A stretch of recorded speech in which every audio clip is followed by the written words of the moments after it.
जय हिंद। हमेशा से विवादों में रहा इजराइल और फिलिस्तीन का जो विवाद है वो फिर से गर्मा गया। इसमें किसकी ज़्यादा गलती है, इजराइल की है या फिलिस्तीन की है? इसमें हमास कौन होता है, गाजा पट्टी क्या है, वेस्टर्न बैंक जेरूसलम पे विवाद क्यों हो रहा है और इसमें कौन सही है, और भारत को किसका साथ देना चाहिए और किसका नहीं देना चाहिए, इससे भारत पर क्या असर पड़ेगा, इसको हम समझते हैं। देखिए, जो इजराइल और फिलिस्तीन है ये मिडिल ईस्ट में आते हैं। सब मिडिल ईस्ट एशिया का लास्ट हो जाता है, ये वाला एरिया हो जाता है। तो आप देख सकते हैं भारत से दूरी भी अच्छी खासी है। ये एरिया पूरी तरह से मुस्लिम कंट्रीज के बीच में है यहाँ पर, और यहाँ इजराइल है इसी के बीच में। इसको अगर पास करके हम इस एरिया को देखते हैं यहाँ से, तो आप इस तरह से देखेंगे, ये हमारा इंडिया हो गया, इंडिया से पाकिस्तान, ईरान, और उसके बाद ये वाला एरिया आ जाता है इजराइल का।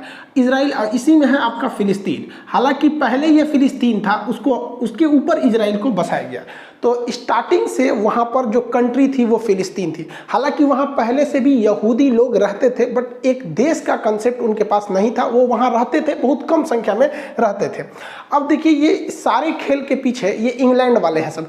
ये ससुरे क्या बोलेंगे सब किसी को नहीं पता है, और हम लोग से बेहतर इनको कौन जानता है। हम लोगों के ऊपर इन्होंने 200 साल तक शासन किया है। जलियांवाला बाग से हत्याकांड से लेकर, चाहे वो फांसी देना हुआ भगत सिंह को, चाहे वो सेलुलर जेल हुआ, हम लोग इनकी पूरी तरह रहन से वाकिफ है। द्वितीय विश्व युद्ध चालू हुआ तो इन लोगों ने कुछ ऐसे सरदर्द दे गए हैं जो दुनिया में कभी खत्म नहीं होंगे। मिडिल ईस्ट में क्या किया इन लोग ने, जहां पहले फिलिस्तीन था, फिलिस्तीन को बांट दिया। कहा कि भैया इजराइल भी रहेगा और फिलिस्तीन भी रहेगा। दो देश यहाँ बना दिया, इजराइल और फिलिस्तीन। कहाँ बैठे बैठे इन लोगों ने, लंदन में बैठ गए। कोई चीज अच्छी आ रही है, तोरे बारे में बोल रहे हैं, सुनो ध्यान से। दो भाग में यहाँ बांट दिया, और हमेशा से ये लड़ाई होती है। और ये लड़ाई किस तरह से, आप अपने पे समझिए। हमारा अखंड भारत देश था, 1900 इनको बांटा 1948 में यहाँ पर, और हम लोग को ठीक 1 साल पहले बांटे थे, 1947 में। भारत इंडिया था और ये पाकिस्तान। तो इंडिया पाकिस्तान का विभाजन कर दिया सब, और हम लोग के बगल में एक तो बवासीर छोड़ के चला गया सब 1947 में, और अभी ये बवासीर भगंदर हो गया है। आप खुद समझिए, क्या ये लड़ाई हम लोग के बीच की, जो इंडिया पाकिस्तान का इंटेंशन है, इतना मतलब बॉर्डर डिस्प्यूट रहता है, खास करके कश्मीर इशू को, टेररिस्ट आतंकवाद को लेकर, कभी सॉल्व होने वाला लगता है? नहीं लगता है। ऐसे ही इन लोगों ने यहाँ किया। अब हम लोग को इस कचड़े में पड़ना नहीं है। पहले आप समझिए कि ये लड़ाई जानबूझ के लड़ाई जा रही है, ताकि ये और अमेरिका वाले लोग हथियार बेच सके। वरना भारत पाकिस्तान में इन्हीं लोग का देन है, और अगले साल यहाँ पे देन है। देखिए, आईपी यहाँ पे इजराइल फिलिस्तीन, और आईपी इंडिया पाकिस्तान। ये सब बैठ के कहाँ से हो रहा था, लंदन से। ससुरा आईपीएल खेल दिया सभी से। बहुत होशियार है सब। तो आप पर्दे के पीछे के सीन को समझिए, चल क्या रहा है। जो अभी हो रहा है इसको मत देखिए, उसे देखिए जो नहीं दिख रहा है। अब 1948 में जो देश था ही नहीं, वहां पे आप कहिएगा कि यहाँ विभाजन होगा, यहाँ इजराइल भी रहेगा, तो बवाल होगा। तो इन अंग्रेजों ने क्या किया था, द्वितीय विश्व युद्ध के दौरान ये लोग जहां मार करते थे, वहां पर इन्होंने अपना एक मुखौटा रख दिया था। उसका नाम है यूएनओ। आज भी ये यूएनओ फेमस है किसी भी चीज को बर्बाद करने के लिए। 1948 का हम लोग का कश्मीर इशू अभी तक इस गधे से सॉल्व नहीं हो रहा है। इतना पागल संस्था है कि किसी चीज को ये चौपट कर देगा यूएनओ में। तो जानबूझ के इन्होंने मुसलमानों से कहा कि चलो चलो तुमको हम यूएनओ में ले जाते, वही फैसला करेगा। बचपन में आप कहानी सुने होंगे कि किसी ब्रेड के लिए 2 बिल्ली लड़ रही थी, तो बंदर आया उनको फैसला करने, सारा ब्रेड अपने खा लिया। तो यूएनओ ने कहा कि देखो भैया, जो बेलफोर डिक्लेरेशन है उसके तहत इजराइल बनेगी, और इसने एक मील आयोग को बना दिया, और इसने कहा कि देखो भैया इजराइल बन जाएगा। और इजराइल की स्थापना कर दिया 14 मई 1998 को। इस दिन इजराइल की स्थापना हो गई। जो फिलिस्तीन पूरा फिलिस्तीनियों का था, जो मतलब वहां मुस्लिम लोग रहते थे, उसको इन्होंने डिवाइड कर दिया 1948 में। और क्या कर दिया, 48% दिया फिलिस्तीन को, 48% फिलिस्तीन को दिया, 44% इजराइल को दिया। यहाँ पर देखिए, जबकि इजराइल का यहाँ पे उस समय तक नहीं था यहाँ पे। उसके बाद क्या किया, जेरूसलम जो राजधानी थी उसको कहा कि देखो, ना ये फिलिस्तीन की राजधानी रहेगी, ना ये इजराइल की राजधानी रहेगी, ये यूएनओ के कंट्रोल में रहेगा। 8% का एरिया यूएनओ के कंट्रोल में। जैसे ये बात हुआ, अरब देशों ने कहा कि हम ये होने नहीं देंगे। फिलिस्तीन ने कहा कि ऐसा कभी नहीं हो सकता है, मार होगा। ससुरा स्टार्टिंग स्थापना हुआ, युद्ध चालू हो गया। वो तो भारत भी झेल चुका है। 1947 में आजाद हुए, मार हो गया। पहली लड़ाई 1947-48 की थी हम लोग की, वही इसके साथ हुआ। इजराइल ने इन लोग को पकड़ के धो दिया। 6 देश आए थे लोग मारने, सबको पकड़ के धो दिया। रीजन क्या है कि ये लोग जो अरब देश के मुस्लिम कंट्री थे, ये जंग लड़ रहे थे, जंग को जीतने के लिए, जबकि इजराइल के यहूदी लोग जंग लड़ रहे थे अपना अस्तित्व बचाने के लिए। उन्हें पता था कि अगर ये युद्ध हारेंगे तो हम ये युद्ध नहीं हारेंगे, ये पृथ्वी हार जाएंगे, फिर हमें कोई पूछने वाला नहीं है, इसलिए वो युद्ध को जीत गए। अब यहाँ पर यूएनओ को क्या मतलब बना कि जेरूशलम पर अपना कब्जा रखने का? तो इसके लिए कारण है जेरूशलम 3 धर्मों का पवित्र स्थल है। जैसे ये देखिए, ये जो इजराइल है अभी नक्शा, तो इसमें जो ग्रीन वाला एरिया दिख रहा है ये दिया गया था फिलिस्तीन को, जो व्हाइट वाला एरिया दिख रहा है वो इजराइल के पास, और जो रेड दिख रहा है वो जेरूशलम है। जेरूशलम को जूम करके देखेंगे तो इस तरह का नक्शा आता है। यहाँ 3 पवित्र धर्म रहते हैं।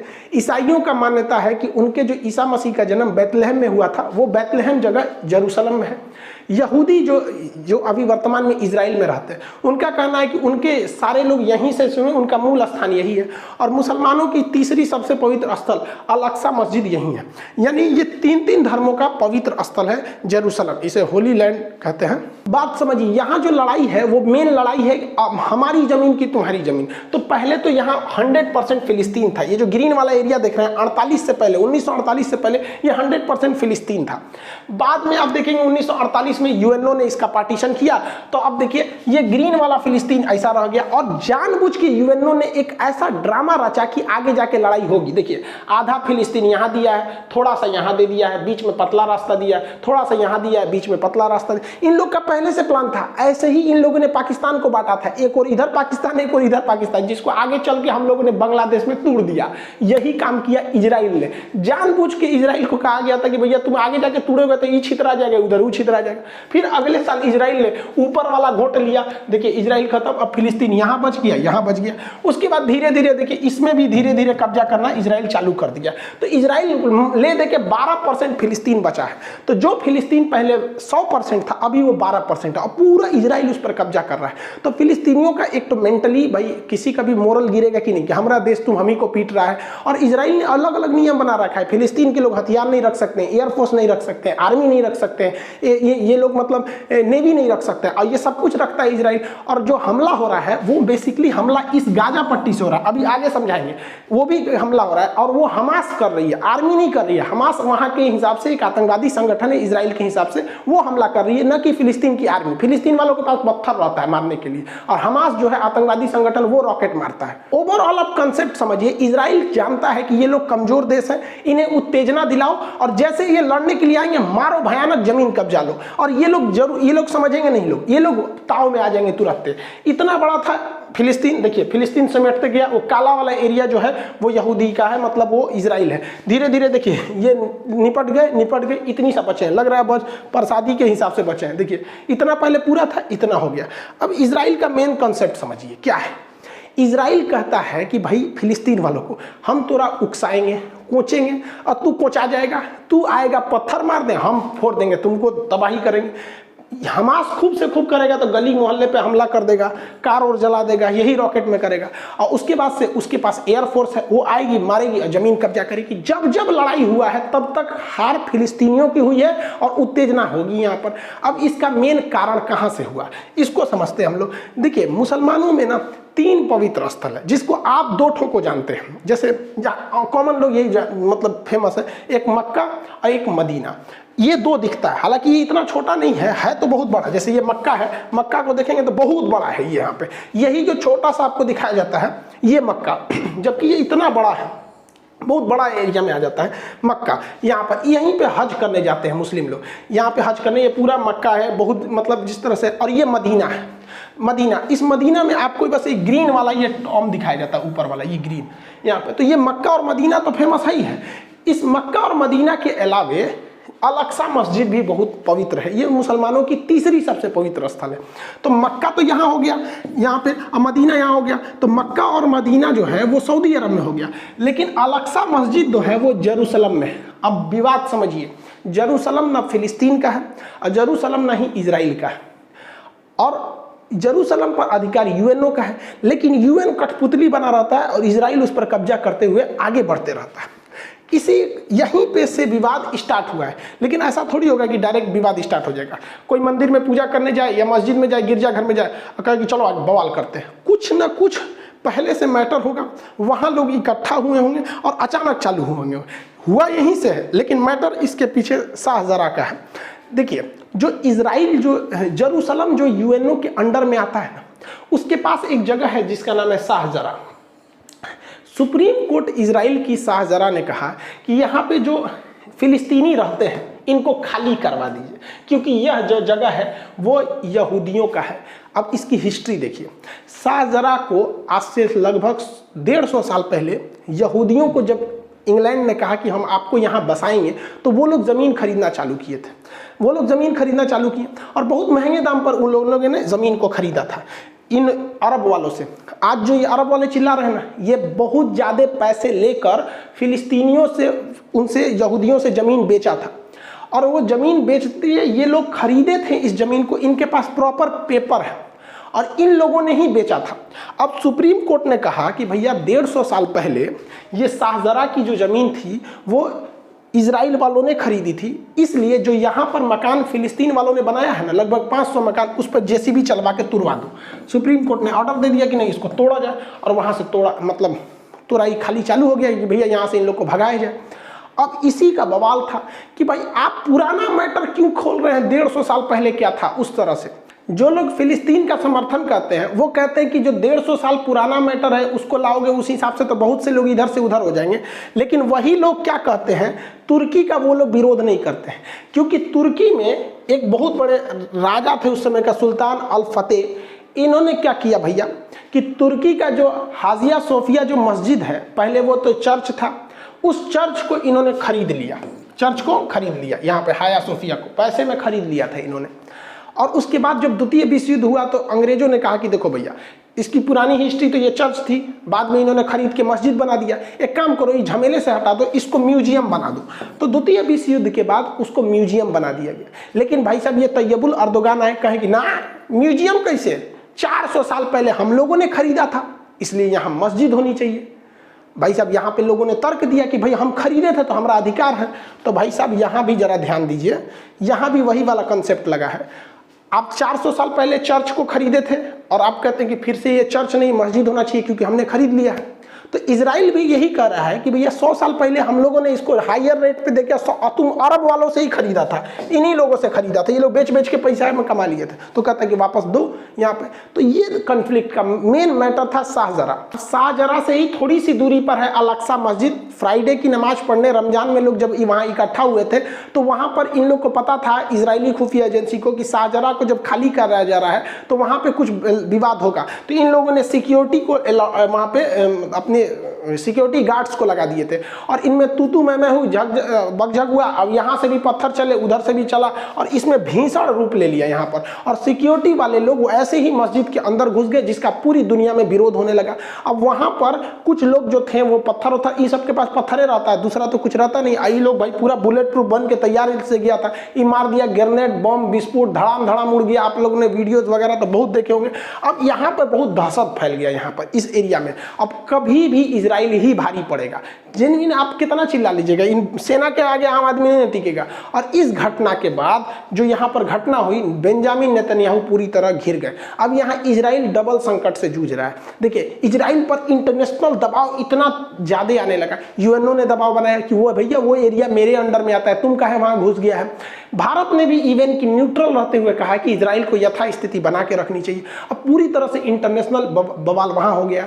और इस घटना के बाद इजराइल में भी लगभग 14% आबादी मुस्लिम की है। इजराइल की आबादी मुश्किल से 1 करोड़ है, 1 करोड़ से भी कम है यहाँ पे, जिसमें आपका 16 से 17 लाख, 1 करोड़ में 16 से 17 लाख उसमें मुस्लिम भी रहते हैं। अब वो लोग भी विरोध करने लगे हैं क्योंकि ये मैटर राजनीतिक न होकर धार्मिक स्थान को लेकर था, इसलिए विरोध होने लगा वहां पे। अब इजराइल अंदर में भी समस्या को झेल रहा है कि वहां भी बड़े पैमाने पे विरोध, मार काट, दंगे हो गए अंदर वहां पे भी। तो अंदर भी झेल रहा है और बाहर भी झेल रहा है। दूसरा कि अभी इजराइल में फुल टू सरकार नहीं है। बेंजामिन नेतन्याहू भी अभी वहां चुनाव के मतलब रोके गए हैं, ये फुल टू नहीं है वहां पर चुनाव को लेकर, क्योंकि कोरोना वगैरह को लेकर काफी राजनीतिक संकट थी। अब भारत इसमें क्या कर सकता है, पूरी दुनिया मतलब इसका विरोध कर रही है। अब इसमें एंट्री होती है हमास की। इजराइल का एक पुराना धर्रा रखा है, बस हम हर बात पे उलझाते रहो, थोड़ी थोड़ी जमीन कब्जाते रहो, ऐसे ऐसे कब्जाते रहो। 1948 में लड़ाई हुआ, जगह कब्जा कर लिया। 56 में लड़ाई हुआ, फिर कब्जा कर लिया। 67 में लड़ाई हुआ और कब्जा कर लिया। 73 में हुआ और कब्जा किया। 82 में हुआ और कब्जा कर लिया।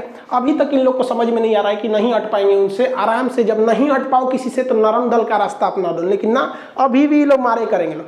अभी जो वर्तमान सिचुएशन है, फिलिस्तीन के लोग कहते हैं कि सुनो ना, हमको जो 48 वाला बतिया था ना, ये वाला 44% जो था वही हमको दिला दो, 48% दिला दो, नहीं चाहिए हमको, वापस दिला दो। इजराइल कहता है हाँ हाँ वापस दिला दो, भाई सब तो मार काट का है किया था, माने तुम मारने आया था इसलिए कि हमको पूरी तरह से उजाड़ दो, पूरा देश का देश आया था, और जब हार गए तो यहाँ बोलते हो कि वापस यूएन वाला ही दिला दो। अब ये पॉसिबल नहीं है। अब यहाँ दो पार्ट बन गया, जो फिलिस्तीन है उसके दो राज्य हो गए हैं, फिलिस्तीन देश के दो राज्य। एक ये जो इधर थोड़ा सा बचा हुआ है इसे कहते हैं वेस्टर्न बैंड, और जो इधर बचा हुआ है इसे गाजा पट्टी या गाजा स्ट्रिप कहते हैं।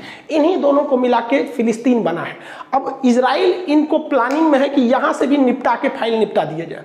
अब इसमें समझिए कि जो वेस्टर्न बैंक है ये अरब समर्थित है, यहाँ पर अरब ये वगैरह वगैरह देशों का यहाँ समर्थन है। ये लोग नरम दल वाले हैं, शांति से प्रोटेस्ट करते हैं और कहते हैं कि भैया हमारा अधिकार रहना चाहिए क्योंकि हमारे पूर्वज यही हैं, एक तरह से तो देश हमारा ही था। यहाँ आप शांति देखेंगे, यहाँ मारधार नहीं होता है, यहाँ पे अगर प्रोटेस्ट भी होगा तो डेमोक्रेटिक तरीके से नॉर्मल होगा। लेकिन गाजा से मिसाइल चलने लगती है।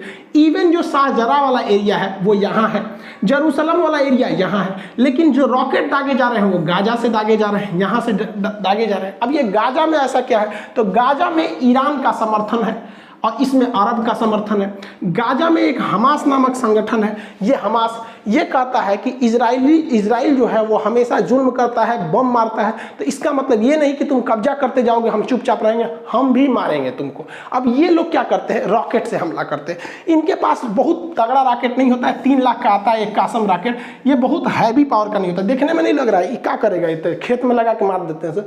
लेकिन हाँ, ये एक पब्लिक के लिए बहुत खतरा है, किसी देश के लिए नहीं, बट पब्लिक वाले एरिया में गिर जाएगा तो तबाही मचा देता है।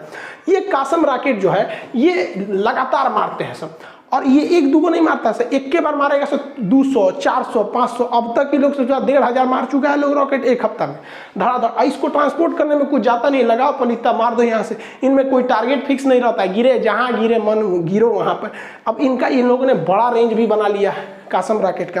पहले इजराइल का थोड़ा सा एरिया आता था, अभी धीरे धीरे इन लोगों ने पूरे एरिया को कब्जा कर लिया, इस कासिम रॉकेट के अंदर में आ गया, तेल अवीव तक हमला कर दिया है वहां से। इस बार हमास ने इजराइल को ज्यादा क्षति पहुंचाया पिछली बार के तुलना में। अब आप कहेंगे कि गाजा के पास ये रॉकेट आ कैसे जाता है, क्योंकि गाजा का जो एरिया है अगर आप ध्यान से देखेंगे तो ये गाजा का एरिया आप इधर देखेंगे तो इधर से इजराइल से घिरा हुआ है, इधर से समुद्र से घिरा हुआ है, तो समुद्र में इजराइल की नौसेना रहती, इधर थल सेना रहती, ऊपर वायु सेना रहती, आ कैसे गया। तो ये एरिया थोड़ा सा मिस्र का एरिया लगता है, यहाँ मिस्र का, तो मिस्र के रास्ते ये पहुंच जाते हैं, जिसमें हमारे ओबामा साहब ने बड़ा भारी रोल निभाया था मिस्र तक पहुंचने में। देखिए ये मिस्र देश है, मिस्र का ये सिनाई प्रायद्वीप है, ये गाजा से सटता है।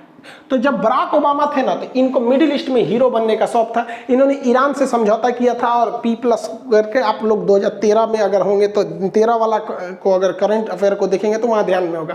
तो इनका संबंध इन दोनों से बहुत अच्छा था, क्योंकि इन्हीं के समय यहाँ पे ओसामा बिन लादेन मारा गया था और इन लोगों ने अमेरिका को पाकिस्तान को क्लीन चिट दे दिया था, कि पाकिस्तान को तो पता ही नहीं था क्लीन चिट है, उसको नहीं पता था यहाँ पर। अब भाई साहब ईरान को जब परमिट मिला तो ये ईरान यहाँ से इसी कासिम रॉकेट को ये सिनाई प्रायद्वीप के माध्यम से यहाँ ठुसवा दिया, सुरंग बना पहुंचा दिया हजारों की संख्या में, इवन की वहाँ फैक्ट्री लगवा दिया, और यही रॉकेट आज इजराइल में तबाही मचाते हैं। इसलिए हमको आपको इस मचमच में पड़ने की जरूरत नहीं भाई साहब, ये लोग खुदे पहुंचे हुए फकीर है। ये लोग हमेशा चाहते हैं लड़ाई हो, क्योंकि लड़ाई ना होगा तो इनका हथियार नहीं दिखेगा, क्योंकि अगर अंधेरा ना हो तो टॉर्च का बिजनेस ही खत्म हो जाएगा। हालांकि इजराइल की एक मिसाइल डिफेंस सिस्टम है जिसका नाम है आयरन डोम, ये छोटे दूर में किसी भी मिसाइल को मार के गिरा देती है। अब वहां से ये लोग कितना भी रॉकेट मारे, उसका 90% रॉकेट को ये मार के गिरा देते हैं। तो अक्सर आप सुनते होंगे कि 1200 मिसाइल दाग दिया गया, कई आदमी मारा, तो कभी 1 कभी 2 कभी 3 ऐसा होगा। आप खुद सोचिए, भारत अगर चाइना या पाकिस्तान पे 1200 मिसाइल मारेगा तो एक आदमी कई गो शहर चल जाएगा यहाँ पे।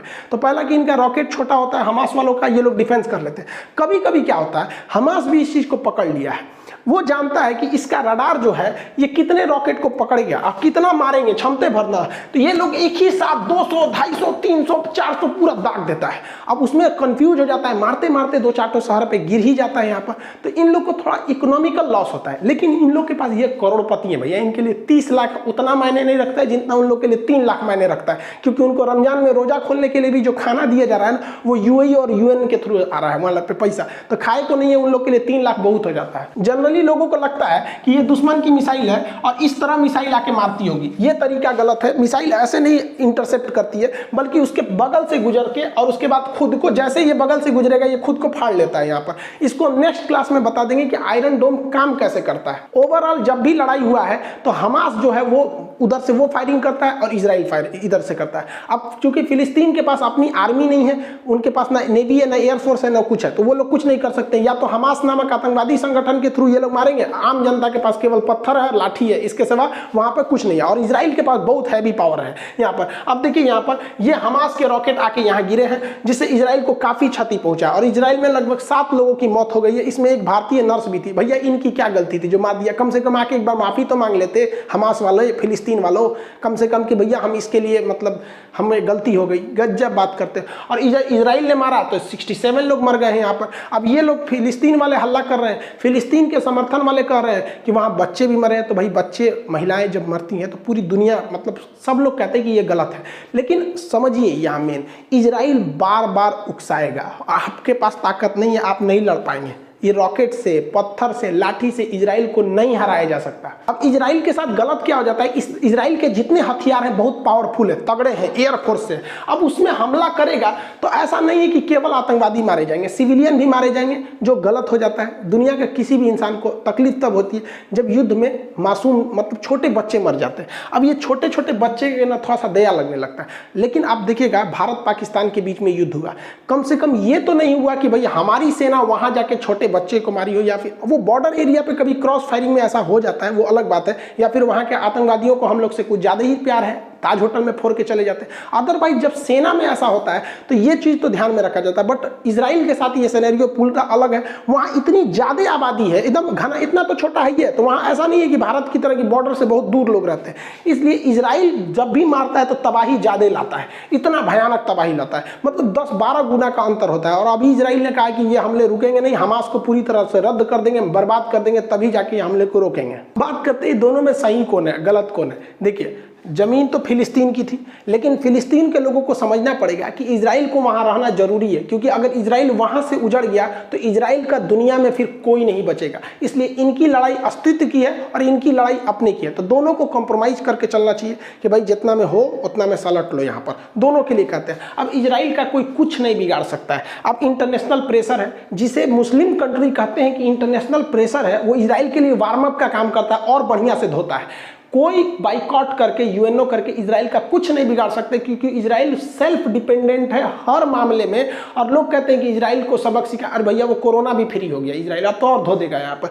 दूसरा, यूएई और बहरीन इजराइल को थोड़ा मान्यता दे रहे थे, अब थोड़ा सा उन लोग पे डिपेंड आएगा, क्योंकि ये इजराइल के फेवर में जा रहे थे, अब थोड़ा सा हट जाएंगे। यूएनओ कुछ नहीं कर सकता है, और पता है इजराइल को कि ये कितना भी जुल्म कर ले, कितना भी मार दे, ये कुछ नहीं कर सकते, क्योंकि यूएनओ में जाएंगे तो अमेरिका, ब्रिटेन, फ्रांस सब तो इजराइल का साथ देंगे। वो लोग तुरंत वीटो कर देंगे और इजराइल पर कोई भी प्रतिबंध नहीं लग पाएगा। अब यहाँ पर अभी भी वर्तमान में इजराइल में कोई लीडर नहीं है, इस वजह से यहाँ पर थोड़ा सा चुनाव का मैटर है, तो थोड़ा सा क्राइसिस देखी जा रही है। अब यहाँ देखिए, लोग कहते हैं कि इजराइल को ज़्यादा बड़े हथियार नहीं प्रयोग करने चाहिए। ये बात हकीकत है कि इजराइल जो है वो हथियार को मजबूरी में प्रयोग कर रहा है, क्योंकि जिस दिन इजराइल हथियार छोड़ देगा, ये बात गारंटी है कि इजराइल और फिलिस्तीन में हिंसा रुक जाएगी, लेकिन उस समय इजराइल भी खत्म हो जाएगा। No weapon, no violence and no Israel, क्योंकि ये मार डालेंगे सब अरब देश वाले उसको मिलके। तो इसलिए उसको हथियार उठाना मजबूरी बनता है। और कितना अरब देश वाले इजराइल से नफरत करते हैं, बस इस बात पे सोचिए कि पाकिस्तान अपने पासपोर्ट पे लिखा है कि इजराइल नहीं जा सकते, क्योंकि वो इजराइल को देश ही नहीं मानता है। भाई साहब, आप किसी को देश कंप्रोमाइज करने में क्या जाता है कि भैया हम अभी वर्तमान में जहां हैं हमको वहां रहने दो, 12% पे है तो रहने दो, नहीं तो 12 नहीं छोड़ेगा वहां पर। तो इजराइल का कोई कुछ नहीं बिगाड़ सकता है यहाँ पर। अब रही बात फिलिस्तीन की, तो इनके पास हथियार के नाम पे क्या है? पत्थर है, लाठी है, इसके सिवा तो इनके पास ऑफिशियली कुछ नहीं है। जो है वो हमास नामक आतंकवादी संगठन को है, जो खुल के कोई हथियार भी नहीं खरीद सकता है, छुपके से ओबामा साहब की मदद से वो इजराइल तक पहुंचाया जा रहा है। तो भैया जो अमेरिका कहता है कि इजराइल के साथ है, वही ससुरा रास्ता दे रहा है हमास को हथियार ले जाने का, तो हम लोग काहे लिए मच मच में पड़ने वाले हैं। दूसरा, इजराइल हमेशा उत्तेजित करता है। यासर अराफात थे, इनको तो फिर पोलोनियम देके मरवाइए दिया वहाँ पे फिलिस्तीन। ये हमेशा उत्तेजित करेगा और ये उत्तेजना में मारे जाएंगे और अब तक मारे जा रहे हैं, इनका कोई नहीं है। ये बात हकीकत है कि वर्तमान में जो इजराइल है वो फिलिस्तीनियों पे जुल्म कर रहा है, जो बात है, क्योंकि भाई हथियार उसके पास है। लेकिन दुनिया में अगर सबसे ज़्यादा कहीं जुल्म हुआ है तो वो यहूदियों पर हुआ है। सेकेंड वर्ल्ड वार में उन्हें कमरा में बंद करके, लॉक करके अंदर जहरीली गैस डाल दी जाती, जानवर से बुरा वक्त सलूक हुआ था। लेकिन इन लोगों ने, यहूदियों ने वक्त की नजाकत को समझा, पढ़ाई पर, टेक्नोलॉजी पर ध्यान दिया और आज ऐसी हकीकत हो गई है कि भारत जैसे देश को इजराइल से लड़ने से पहले सोचना पड़ेगा, क्योंकि हमारे ड्रोन, हथियार, बंदूक सब इजराइल से आ रहे हैं। सब टेक्नोलॉजी वहाँ पे इतना छोटा है लेकिन इतना डेवलप है। तो इन लोगों पर भी सोचना चाहिए, एरिया मायने नहीं रखता है। आप वहीं रहिए, खुशहाल रहिए, पढ़ाई लिखाई पे ध्यान दीजिए, आगे बढ़िए। जब मौका मिलेगा आप आगे बढ़िएगा। ऐसा नहीं कर रहे हैं कि हम आप मौका नहीं मिले तो आप मत करिए। देखिए, भारत को भी बात करते हैं, हम लोग को भी अपना पीओके वापस लेके आना है। ये हमको अपना पीओके वापस लेके आना है। और चाइना ने जो 1962 में अक्साई चीन कब्जा किया, वो भी हम वापस लेके आएंगे। लेकिन हम हिंदुस्तान वाले, तो नेहरू से लेके हमारे मोदी जी तक में सबने संयम बरता है और हमें पता है कि जब वक्त आएगा हम बिना कहे थूर के लेके आएंगे। फिलिस्तीन वालों की तरह हम बेवकूफ़ी नहीं करेंगे कि हर 26 जनवरी या 15 अगस्त के दिन जाके हमला कर दे। वो और मजबूत होते जा रहा है इजराइल। हम लोग शांति से बैठे हैं, 2040 तक का इंतजार किया जाए। अभी पाकिस्तान से तो हम लोग निपट सकते हैं, तो 2040 तक की स्थिति आएगी तो हम लोग इकोनॉमिक रूप से सुदृढ़ हो जाएंगे। हम अपना पीओके और अक्साई चीन लेके आएंगे। ऐसा नहीं है कि हम नहीं ले आ सकते। 1857 की क्रांति में हम लोग अंग्रेजों से लड़ने निकले थे, लेकिन हथियार, टेक्नोलॉजी, कम्युनिकेशन न होने की वजह से हमारा 1857 की क्रांति फेल हो गया।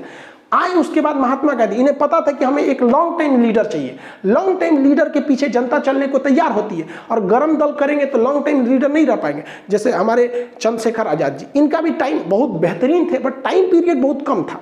भगत सिंह, ये भी बहुत बेहतरीन, बट टाइम पीरियड कम रह गया। तो गांधी जी को पता था कि भैया हमको लॉन्ग टाइम तक एक लीडर चाहिए, इसलिए नरम दल वाला अपना है। और जब लास्ट मोमेंट आया, यही गांधी जी है ना, करो या मरो बोलने वाले, यही है ना, भारत छोड़ो आंदोलन चलाने वाले, अंग्रेजों भारत छोड़ो। सबसे ज्यादा हिंसा गांधी जी की अगर किसी आंदोलन में हुआ था तो भारत छोड़ो आंदोलन में, और भी पहले दिन गिरफ्तार हो गए। तो वक्त आने पर कोई भी काम करना चाहिए भैया, अभी अपने पे ध्यान दो। हम लोग से कुछ सीखो, हम लोग को भी हमारा पीओके वापस चाहिए, अक्साई चीन वापस चाहिए, लेकिन हम लोग गला नहीं फाड़ते, हम लोग प्लानिंग करते हैं। वक्त बदलते कभी देर नहीं लगती है। मोदी जी जब 2014 से पहले चुनाव नहीं जीते थे ना, तो अमेरिका ने कहा था कि मोदी जी को हम अमेरिका में घुसने नहीं देंगे, वीजा नहीं देंगे। और यही अमेरिका है जो वीजा नहीं दे रहा था, अभी बुला के पिज्जा खिला रहा है यहाँ पर, हाउडी मोदी कर रहा है यहाँ पर। वक्त बदला कि नहीं बदला? भारत की शक्ति ऐसी है कि भारत ने सबको जब वैक्सीन दिया था, तो अभी जब भारत को ऑक्सीजन की जरूरत पड़ी, पूरी दुनिया पहुंची, इवन अरब देश वाले भी पहुंचे, सिंगापुर, कौन नहीं आया भारत को। तो जब आप सबसे मिलजुल के रहेंगे, सब आपकी मदद के लिए आएंगे। आप बस अपने लिए रहेंगे तो केवल आपके अपने ही आपको पूछेंगे, फिर पड़ोसी आपको नहीं पूछेंगे। अभी तो इजराइल ये कुछ नहीं बता रहा है, अभी तो ट्रेलर चल रहा है। इजराइल ने कह दिया कि हमले नहीं रुकने वाले हमास पे। इजराइल का प्लान है ग्रेटर इजराइल बनाने का। जिस तरह इंडिया में नोएडा था, ग्रेटर नोएडा बन गया, उसी तरह पहले तो फिलिस्तीन था, वहां बना इजराइल, अब बनेगा ग्रेटर इजराइल। जरा ध्यान से देखिए ग्रेटर इजराइल का नक्शा, ये अभी वर्तमान इजराइल है जो अभी चल रहा है। और ये जो ब्लैक डॉट देख रहे हैं ना, इनका प्लान है ग्रेटर इजराइल बनाने का। यहाँ से ये मिस्र पर कब्जा करेंगे, यहाँ से सऊदी अरब का ये वाला कब्जा करेंगे, कुवैत करेंगे, इराक को ले जाएंगे, सीरिया को ले जाएंगे, तुर्की का ये लेके आएंगे, जार्डन तो पूरा बीच में चला है, लेबनान। तो ये इन लोग का पूरा प्लानिंग है भाई साहब, ग्रेटर इजराइल बनाने का। और आप खुद सोचिए, देखिए नफरत अलग चीज होती है। जो फिलिस्तीन के समर्थन भी है, वो भी जरा ये बात को सोचे कि अगर ये हमला करने आ जाएगा तो इन्हें कौन रोक सकता है। 6 दिन में इन सारे देशों को हरा दिया था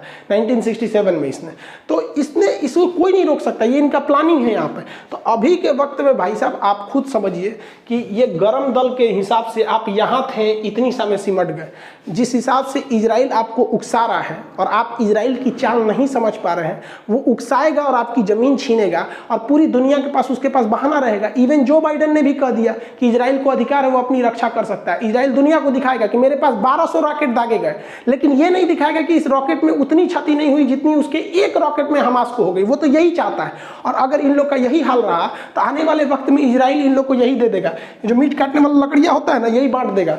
तुम लोग का देश खत्म हो गया, तुम लोग ये ले लो, इसी पे बैठना, इसी पे बैठ के जिंदगी बिताना पड़ेगा। अभी भी वक्त है इन लोग को कॉम्प्रोमाइज कर ले, वरना वहां से यहाँ आ गए, अब ये इस पे बैठ के जिंदगी बिताना पड़ेगा। इजराइल इसको कटवा के रेडी रख रहा है यहाँ। और फिलिस्तीन के लोगों को लगता है कि ये अरब देश बचाएंगे। अरे ये क्या बचाएंगे? इन लोग को कुछ नहीं बचा सकते हैं। इन लोग का खुद का हालत खराब हुआ रहता है, तेल खत्म, खेल खत्म। इन लोग के पास आता क्या है इनको? ये अरब वाले और पाकिस्तान, तुर्की, ये क्या बचाएंगे? समझिए ध्यान से। चाइना का इधर का एरिया जो है ये कहलाता है उगर मुसलमानों का ये एरिया है। यहाँ पर उगर मुसलमान रहते हैं, सिंजियांग प्रांत है। यहाँ पर चाइना कहता है कि मुसलमान को कुरान उतना ही पढ़ना है जितना हम बताएंगे।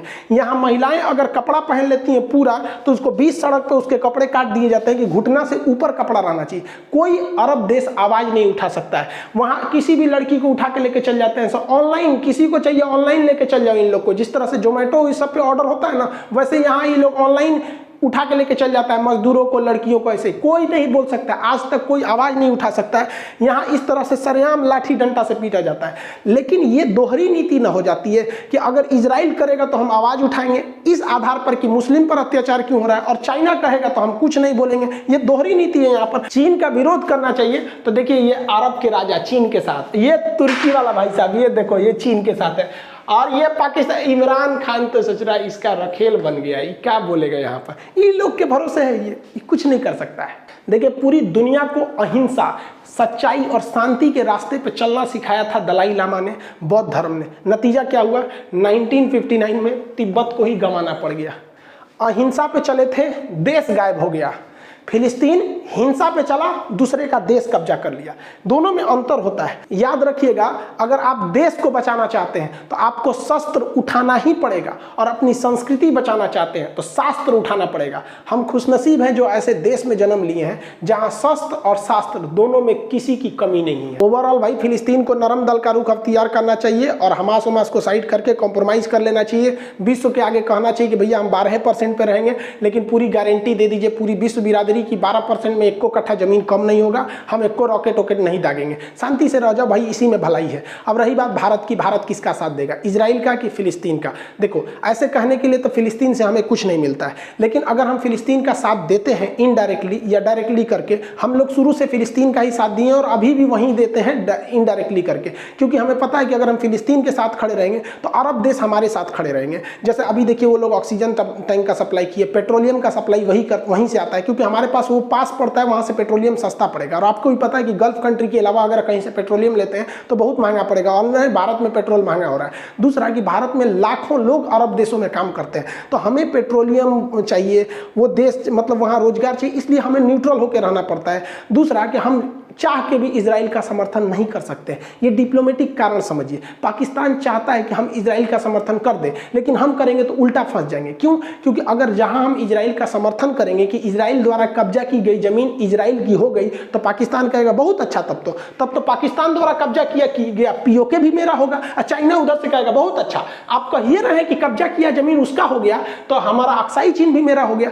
तो भारत इस दुविधा में है, लेकिन हम लोग ससुरा बहुत होशियार निकले। हम लोग इजराइल को बुलाएं, बेंजामिन नेतन्याहू को, और कहें कि देख भैया हम तुम्हारा समर्थन करना चाहते हैं, लेकिन हमारा हाई मैटर गड़बड़ है, एक काम कर, तू हमको वापस दिलवा दे पीओके, और ये दिलवा दे हमको अक्साई चीन। जब मेरा वापस आ जाएगा हम खुल के कहेंगे कि इजराइल तुम्हारे साथ है, लेकिन अब तक नहीं। तो ये समझ गया, ये लोग होशियार लोग हैं, समझ गया, तो भारत को हथियार देते हैं। इवन करगिल की लड़ाई में सेंसर बम इजराइल ने ही दिया था। तो आप समझ गए कि अभी हम चाह के भी इजराइल को समर्थन नहीं देंगे, वरना अगर समर्थन दिए तो यूएनओ में हमारा कश्मीर का मैटर अटका, हम अपने पैर पे कुल्हाड़ी मार लेंगे। तो उत्तेजना में आके नहीं करना है। हम लोग से क्या मतलब है? हम लोग के मैटर में कोई आता है? गलवान घाटी में कौन आया था हम लोग को बचाने के लिए? या लड़ाई जब हुई थी तो हम लोगों ने खुद झेला था, ये लोग भी खुद समझेंगे अपना, खुद नहीं समझेंगे तो फिर बर्बाद होंगे। आई होप जो इंग्लैंड ने आग लगाया था यहाँ इजराइल फिलिस्तीन में, और जो भारत पाकिस्तान में, न ये आग बुझने वाली है न ये आग बुझने वाली है। ये भाई साहब को कश्मीर चाहिए, ये भाई साहब को पूरा इजराइल खत्म करके फिलिस्तीन चाहिए, ये सॉल्व होने वाला नहीं है। आई होप आप इसे समझे होंगे। मिलेंगे नेक्स्ट क्लास में। जय हिंद।